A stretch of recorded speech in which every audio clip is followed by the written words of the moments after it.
Thank you for joining the LCAP Community Input Session. My name is Dr. Olivia Yaung, and I am proud to serve as your Assistant Superintendent of Educational Services. Before we get started, I'd like to share that the information presented in this video is meant to provide you with the background on the Local Control Funding Formula, the Local Control Accountability Plan, otherwise known as the LCAP, and provide context to the proposed goals and actions found in the LCAP Executive Summary. At this time, I would like to turn the floor over to our Assistant Superintendent of Administrative Services, Mr. Gary Stine. Thank you. Good evening, everyone. Thank you for joining us. So the agenda for this evening, we're going to be covering, we're going to start it off with a background of the LCAP itself, how we started to use LCAPs, why we have them, the changes to district funding and how that's contributed to what we're going to be seeing tonight.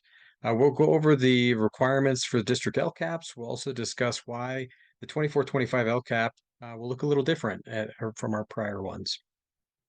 This will lead us to a good discussion or a presentation about the proposed 24-25 LCAP actions. We're going to talk about student performance data. We're going to talk about our proposed actions. And then last, we will have an opportunity for feedback. We'll provide you with the link that you can continue to provide us input that we'll use to build our next year's LCAP.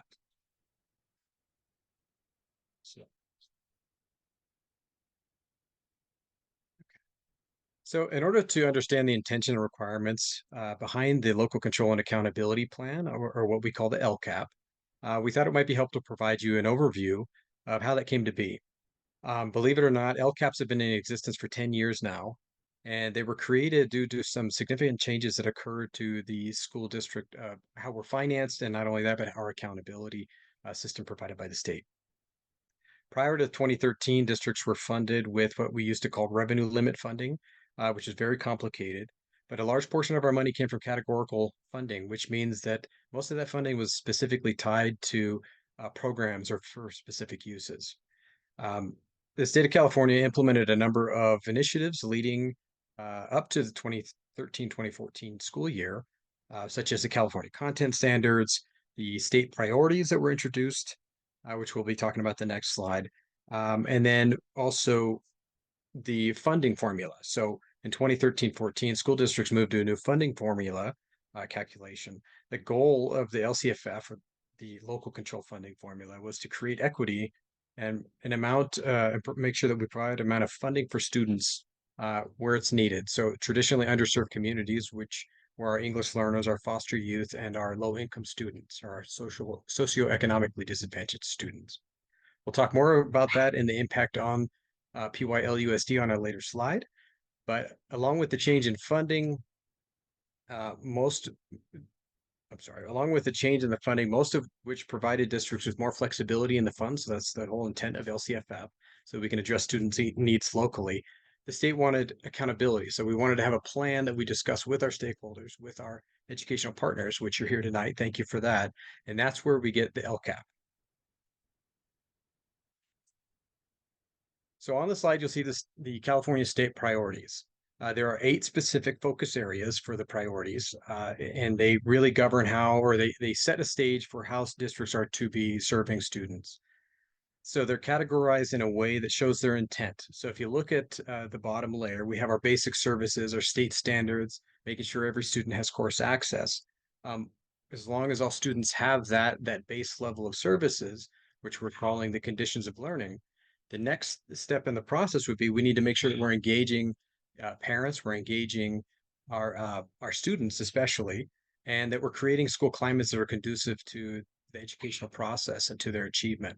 With that second layer built, that's what derives our student outcomes, our pupil achievement, and other outcomes.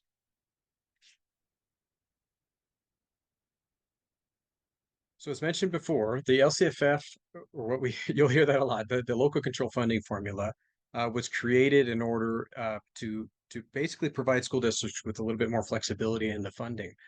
The idea behind it was to provide a base grant funding. So it's LCFF altogether is composed with 3 different grant components: base, supplemental, concentration, which we'll talk about a little bit. And then we've had some other add-ons that have been created in the last couple of years. Base funding is created. It's a set amount of money that all students get throughout the state of California. That is really intended to fund all of the general education programs, all of the base programs that we provide to our students district-wide. Supplemental funding, or the supplemental grant, we receive 20% of that base grant for each student that is either an English learner, they're socioeconomically disadvantaged, or they're foster youth. PYLUSD has roughly 47% of our students meet one of those criteria. You'll hear us talk about unduplicated students. What that means is that if a student meets more than one of their criteria, they're only counted once in that total.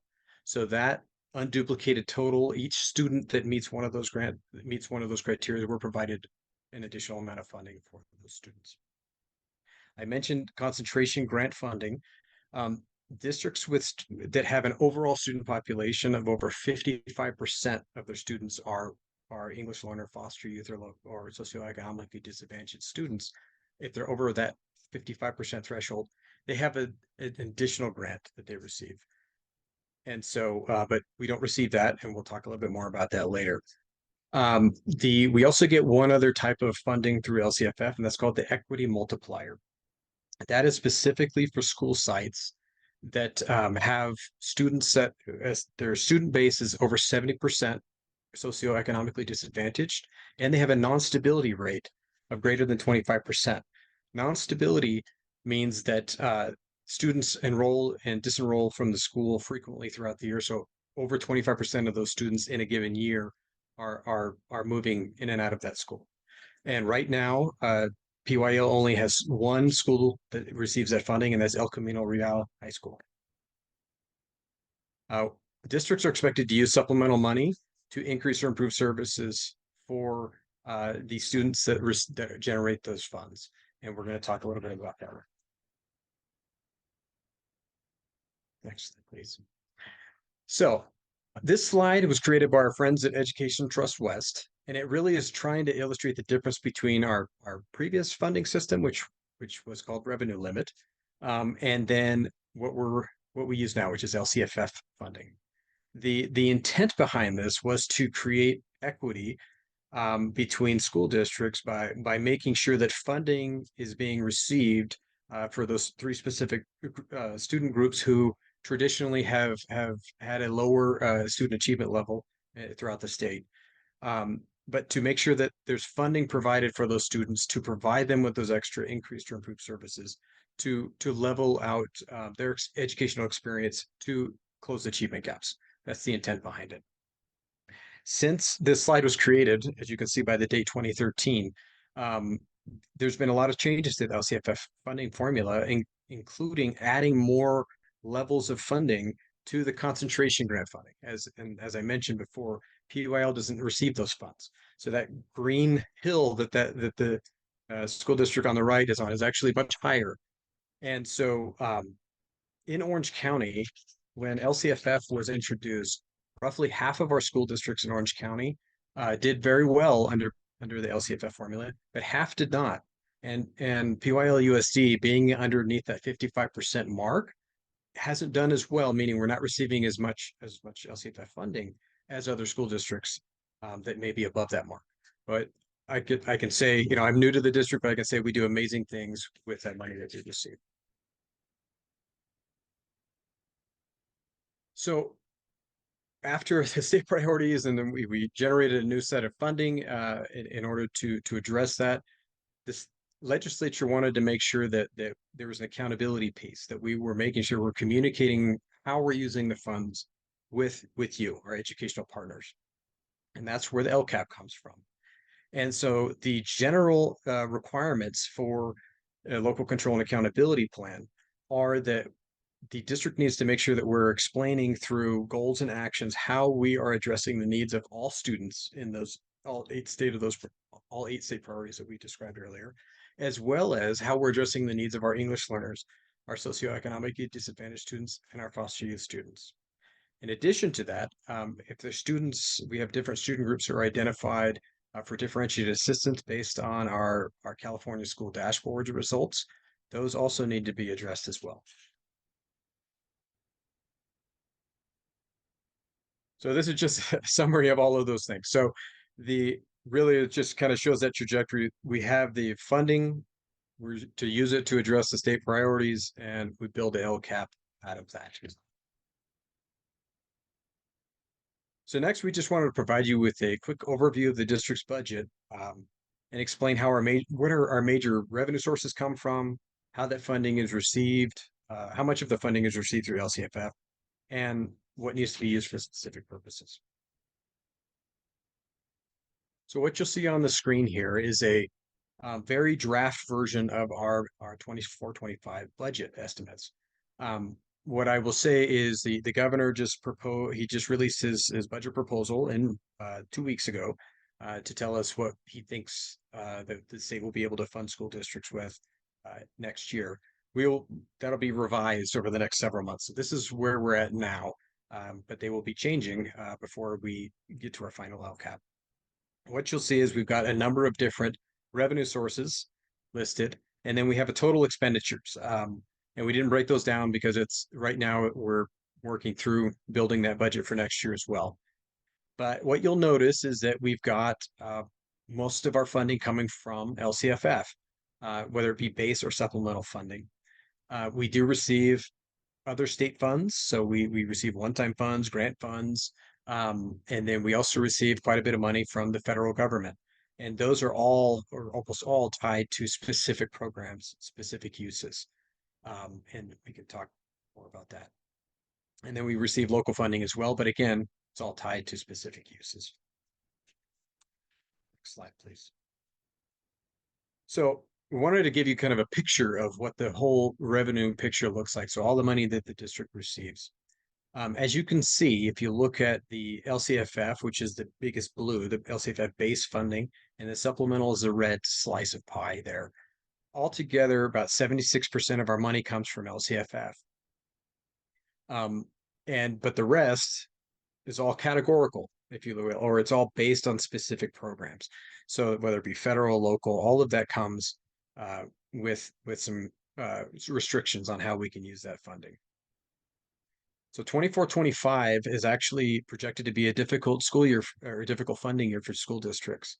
As an example, that red slice of pie there that's for $24 million, that is actually going to be 800. That is actually that 24 million is $800,000 less than what we received in our current year.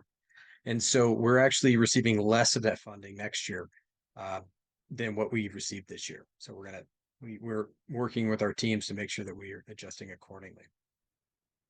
All of the non-LCFF funding we receive, as I mentioned, is tied to grant funds. LCFF funding is the only source that the district has more control over its use, meaning it's got more flexibility there. The supplemental money actually has some conditions applied to it, which we'll talk about later. Next slide, please. So what we wanted to do on this slide is just to give you an idea of if you look at our entire revenue picture and you compare all of our revenue and then what is LCFF, as I mentioned before, 76% is LCFF. So we were very heavily reliant on that. So any changes in state funding in that area really impacts our district significantly. Next slide.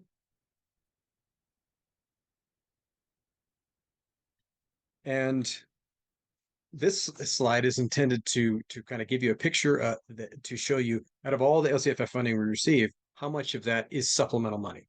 So out of all of the LCFF money, 9% is supplemental. That 9% is important because that represents the requirement that we have because we have to increase or improve services for our English learners, our socioeconomically disadvantaged, and our foster youth students by at least 9% above what all other students receive. That's the requirement that we have under Ed Code. And that's where this is hopefully will leads directly into the changes in our LCAP, and it explains why we're shifting gears because we need to make sure that we're explaining how we're addressing that 9%, and that helps explain where we're going with 24-25. Okay, with all that said, we wanted to go over the LCAP requirements to explain why it might look a little different this year. So as I mentioned before, we need to address all of the 8 state priorities for all of our students. Make sure we have goals in there that address that, as well as addressing the needs of our English learners, foster youth, and our socioeconomically disadvantaged students. You'll notice there's an additional group this year. So the LCAP has changed almost every single year since it's been released. It changed again this year with the state budget that was passed. Long-term English learners, who are a very important group that we have, we they are a separate group that we have to make sure that we have goals and actions for. All of the groups listed here, we need to make sure that we have goals specified and we have actions in our LCAP, which is exactly what you will see. We have all of our students. And then we have separate goals for each of these other student groups. In addition to that, we have specific actions that are directed towards our differentiated assistance, which is foster youth. So we already have a goal for them. We also have a specific goal for El Camino Real, who's receiving those LCFF equity multiplier funds, because we need to make sure we explain how those funds are being used. And then finally, we have a requirement to make sure that we have goals and actions to address any sites or student groups within of our school sites that receive the lowest indicator on that school dashboard results. And so you'll see that too. And we're going to cover all of that here in just a minute. So next slide, please. So what we want to, and I touched on this a little bit, but we need to make sure that we're explaining how we're increasing or improving services for our unduplicated pupil groups, so our English learners, our socioeconomically disadvantaged, and our foster youth students by at least that 9% that I touched on earlier. So the way we do that is we need to spend at least the amount of money on LCFF funds on actions that are for those students. And they're either their services provided directly to those students, or they are provided on a district-wide and school-wide basis. As you know, PYL is a very diverse school district. So we have sites that have a large population of English learners. We have sites, but we have English learners at all of our sites. And so depending on what site we're at, it might make more sense for the district to provide those services on a district-wide or a school-wide basis to make sure that we reach those students. Where at other sites, we need more concentrated actions and concentrated interventions at those sites. So you'll see a mix of both as we go through all of our actions. And now I'd like to hand it back over to Dr. Yaung, who's going to walk us through our data and our actions. Our district comprises approximately 23,000 students, of which 45.3% are socioeconomically disadvantaged, 14.2% are English learners, and 0.4% are foster youth. As was previously shared, this amounts to a total of 47.3% of unduplicated students in our district. Before we dive into our data, which drives our goals and actions, it's important to take a moment to understand the California School Dashboard, which is the accountability and continuous improvement system by which all schools and districts are measured by in the state. The California School Dashboard provides information about how districts and schools are meeting the needs of California's diverse student population based on multiple measures. It shows performance of districts, schools, and student groups on a set of state and local measures that assist in identifying strengths, weaknesses, and areas in need of improvement. The dashboard displays performance based on 2 factors: current data on the measure and improvement or lack of improvement from prior year results. The performance level or color is determined by the point at which these 2 levels intersect. The desired colors are cooler, with blue and green being the highest performance levels and orange and red being the lowest performance levels. Based on the California School Dashboard, the overall student performance in mathematics and English language arts for Placentia-Yorba was high, which earned us a green dashboard color. The graduation rate for all students was also high, which earned us a green dashboard color. Our college and career readiness indicator was high, and our suspension rate was low, which also earned us a green dashboard color. However, we also see that our areas of growth include our chronic absenteeism level, which remains high, with this being our lowest district-wide indicator and earning us an orange dashboard color. Our English learner progress remained stable, which earned us a yellow dashboard color. And while our overall English language arts and mathematics performance is high, achievement gaps continue to exist for our English learners, foster youth, students with disabilities, and socioeconomically disadvantaged students.